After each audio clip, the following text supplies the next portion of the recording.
ಕೋಲಾರ ಜಿಲ್ಲೆಯ ಶ್ರೀನಿವಾಸಪುರ ತಾಲೂಕಿನಲ್ಲಿ ಇತ್ತೀಚೆಗೆ ಅರಣ್ಯ ಇಲಾಖೆ ಅಧಿಕಾರಿಗಳು ಏನು ರೈತರ ಮಾವಿನ ಗಿಡಗಳನ್ನು ನಾಶ ಮಾಡಿದ್ದರೂ ಆ ಸ್ಥಳಕ್ಕೆ ಇಂದು ವಿರೋಧ ಪಕ್ಷದ ನಾಯಕರಾದ ಛಲವಾದಿ ನಾರಾಯಣಸ್ವಾಮಿ ರವರು ಸ್ಥಳಕ್ಕೆ ಭೇಟಿ ನೀಡಿದ್ದರು. ತಾಲೂಕಿನ ಚಿಂತಾಮಣಿ ರಸ್ತೆಯಲ್ಲಿರುವ ಪಾತಪಲ್ಲಿ ಗೇಟ್ ಬಳಿ ರೈತರ ಜಮೀನುಗಳಿಗೆ ರಾತ್ರೋರಾತ್ರಿ ಅಕ್ರಮವಾಗಿ ಅರಣ್ಯ ಅಧಿಕಾರಿಗಳು ನುಗ್ಗಿ ರೈತರ ಮಾವಿನ ಗಿಡಗಳನ್ನು ನಾಶ ಮಾಡಿದ್ದರು. ಸ್ಥಳಕ್ಕೆ ಭೇಟಿ ನೀಡಿದ ಛಲವಾದಿ ನಾರಾಯಣಸ್ವಾಮಿ ರವರು ಸ್ವಯಂ ಅವರೇ ಸ್ಥಳ ಪರಿಶೀಲನೆ ಮಾಡಿ ಅಂದಾಜು ಕೋಟಿಗಟ್ಟಲೆ ನಷ್ಟವಾಗಿದೆ ಎಂದು ಅಭಿಪ್ರಾಯವನ್ನು ತಿಳಿಸಿದರು.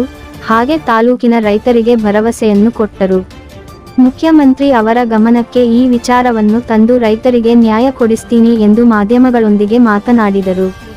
ಈ ಸಂದರ್ಭದಲ್ಲಿ ಉಪಸ್ಥಿತರು ಬಿಜೆಪಿ ಜಿಲ್ಲಾಧ್ಯಕ್ಷರು ಡಾಕ್ಟರ್ ವೇಣುಗೋಪಾಲ ಅವರು, ಮಾಜಿ ಸಂಸದರು ಮುನಿಸ್ವಾಮಿ ರವರು, ಮಾಜಿ ವಿಧಾನ ಪರಿಷತ್ ಸದಸ್ಯರು ನಾರಾಯಣಸ್ವಾಮಿ ರವರು, ತಾಲೂಕು ಘಟಕ ಅಧ್ಯಕ್ಷರಾದ ರೋಣೂರು ಚಂದ್ರಶೇಖರ್ ರವರು, ತಾಲೂಕು ಪ್ರಧಾನ ಕಾರ್ಯದರ್ಶಿಯಾದ ನಾಗಭೂಷಣ್ ರವರು, ಚಲ್ದಿಗಾನಹಳ್ಳಿ ಬಿಜೆಪಿ ಮುಖಂಡರಾದ ವೆಂಕಟಾಚಲಪತಿ ರವರು ಹಾಗೂ ಅನೇಕ ಯುವ ಮುಖಂಡರು, ಬಿಜೆಪಿ ಕಾರ್ಯಕರ್ತರು, ಪಕ್ಷದ ಅಭಿಮಾನಿಗಳು ಹಾಗೂ ರೈತ ಬಾಂಧವರು ನೂರಾರು ಸಂಖ್ಯೆಯಲ್ಲಿ ಸ್ಥಳದಲ್ಲಿ ಭಾಗಿಯಾಗಿದ್ದರು. ಇವತ್ತು ನಮ್ಮ ನಾರಾಯಣ ಸ್ವಾಮಿ ಅವರು ಬಂದಿದ್ದಾರೆ. ಇದೇ ಶ್ರೀನಿವಾಸಪುರ ಅವರು ಮಾಜಿ ಸಂಸದರು. ಮೊದಲ ದಿನದಿಂದ ಇವತ್ತಿನವರೆಗೆ ಇದರ ಪರವಾಗಿ ಹೋರಾಟ ಮಾಡ್ತಿರ್ತಕ್ಕಂಥವ್ರು. ಇವತ್ತು ಕೂಡ ಹಳ್ಳಿಗಳಲ್ಲಿ ಎಲ್ಲಿ ಸಮಸ್ಯೆ ಆಗಿದೆ ಅಲ್ಲಿ ಕರ್ಕೊಂಡು ಹೋಗಿದ್ದಾರೆ ವೇಣುಗೋಪಾಲ್ ಅವರು. ನಾವೆಲ್ಲ ಹೋಗಿ ಇವತ್ತು ಹಳ್ಳಿಗಳಲ್ಲಿ ಭೇಟಿ ಮಾಡಿ ಬಂದಿದ್ದೀವಿ. ಇಲ್ಲೂ ಕೂಡ ರೈತ ಮುಖಂಡರನ್ನೆಲ್ಲ ಭೇಟಿ ಮಾಡಿದ್ದೀವಿ. ಅವರು ಏನು ಇವತ್ತು ಅಹವಾಲುಗಳನ್ನು ಕೊಟ್ಟಿದ್ದಾರೆ, ಅದನ್ನು ಸ್ವೀಕಾರ ಮಾಡಿದ್ದೇವೆ. ಸೆಷನ್ ನಡೀತದೆ 9ನೇ ತಾರೀಕು, ನಾಳಿಲ್ಲ ನಾಳಿದ್ರಿಂದ ಪ್ರಾರಂಭ ಆಗ್ತಾ ಇದೆ. ಸದನದಲ್ಲಿ ಅಲ್ಲೂ ಕೂಡ ತೆಗಿತೇವೆ. ಅಲ್ಲಿ ಕೇವಲ 1 ವಾರ ನಡೀಬಹುದು ಅಷ್ಟೇ. ಅದೇನೇ ಆದರೂ ಫೆಬ್ರವರಿಯಲ್ಲಿ ಇಲ್ಲೂ ನಡೀತದೆ, ಮತ್ತೆ ಬಿಡೋದಿಲ್ಲ. ಯಾರು ಈ ದುಂಡಾವರ್ತಿ ಮಾಡ್ತಕ್ಕಂಥ ಅಧಿಕಾರಿಗಳಿಗೆ ಶಿಕ್ಷೆ ಆಗಬೇಕು. ಈ ರೈತರಿಗೆ ಅದು ಏನೇನು ಲಾಸ್ ಆಗಿದೆ ಅದನ್ನೆಲ್ಲ ಕಟ್ಟಿಕೊಡ್ಬೇಕು. ಈ ಜಮೀನು ಮತ್ತೆ ಅವರಿಗೆ ಬಿಡಬೇಕು. ಯಾಕೆಂತಂದ್ರೆ ಅವರಲ್ಲಿ ಎಲ್ಲ ದಾಖಲೆಗಳಿದೆ.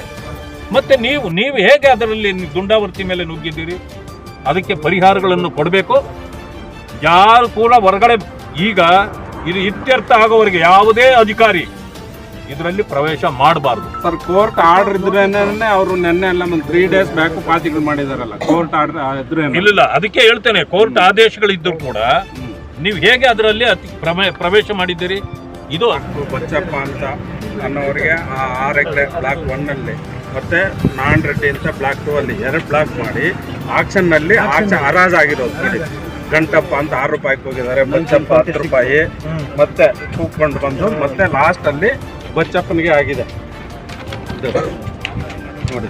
22 ರೂಪಾಯಿಗೆ ಪಟೇಲ್ ನಾನ್ ರೆಡ್ಡಿಗೆ, 23 ರೂಪಾಯಿಗೆ ಬಚ್ಚಪ್ಪ ಅಂತ ಗೌರ್ಮೆಂಟ್ ಆಕ್ಷನ್ ಪ್ರೊಸೀಡಿಂಗ್ಸ್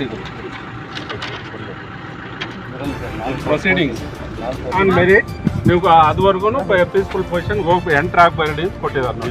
ಡಿಸ್ಪೋಸಲ್ ಆ ಪೇಪರ್ ಹತ್ರನೇ ಇದೆ, ಕೊಡು ಇನ್ನೆತ್ತಿಟ್ಕೋ. ಆಮೇಲೆ ಮುನ್ಸ್ವಾಮಿ ಅವರು ಬಂದು, ಸರ್ ನಿಮ್ಮ ಅಪ್ಪನ ಕೊಟ್ಟಿದ್ರೆ ಈ ಕಂಬ ತೆಗಿಯೋ, ಅಪ್ಪಯ್ಯ ಕಂಬ ತೆಗಿಯೋ ನೋಡೋಣ ಅಂತ ಮುನ್ಸ್ವಾಮಿ ಅವ್ರು ಗಲಾಟೆ ಮಾಡಿ. ಹೌದಾ, ತೆಗಿಬೇಕಾ? ತೆಗಿ ನೋಡೋಣ, ನಿನ್ ತಾಕತ್ ನೋಡ್ಬಿಡೋಣ. ಪವರ್ ಗ್ರಿಡ್ ಅಂತ ಅದೇ ಅವರ ರೈತರನ್ನೆಲ್ಲನೂ ಈ ರೀತಿ ಹೊಡೆಯೋದು ಬಡಿಯೋದು, ಮತ್ತೆ ಅವರನ್ನ ಗಾಡಿಗಳಲ್ಲಿ ತುಂಬಿಕೊಂಡು ಹೊರಗಡೆ ಕರ್ಕೊಂಡು ಹೋಗ್ತಾರೆ. ಈ ರೀತಿ ಎಲ್ಲ ಬಂದು ಗುಂಡಾವರ್ತಿ ಮಾಡಿದ್ದಾರೆ. 3 ಎಕರೆ 50 ಎಕರೆ ಲೂಟಿ ಮಾಡಿದಾರಲ್ಲ, ಅದನ್ನು ತಗೊಳ್ಳಿ. 2 ಎಕರೆ 3 ಎಕರೆ 5 ಎಕರೆ ಮಾಡಿರೋ ರೈತರನ್ನ ನೀವು ಒಕ್ಕಲೆಬ್ಬಿಸೋದು ಇದು ಸರಿಯಾದ ಕ್ರಮ ಅಲ್ಲ. ಅದನ್ನು ನಾವು ವಿರೋಧಿಸ್ತೇವೆ, ಖಂಡಪೂರ್ಣವಾಗಿ ವಿರೋಧ.